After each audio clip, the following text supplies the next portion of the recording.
I hope you guys enjoy this video. Tell me what you think.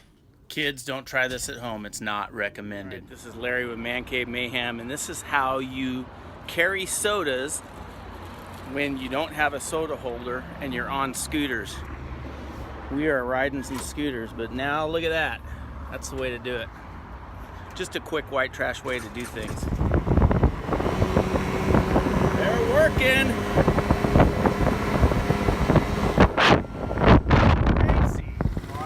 2008 Yamaha Zuma, the ultimate French fry obtaining fast food hauling machine.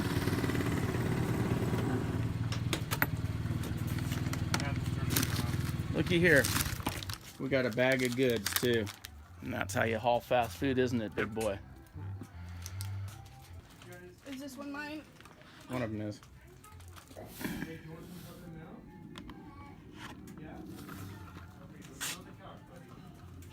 What do you guys use your scooters for? Is it fun? Is it the ultimate sport utility vehicle? Do you use it to get groceries? Leave your comments down below. Make sure you let me know. I'm kind of curious to find out.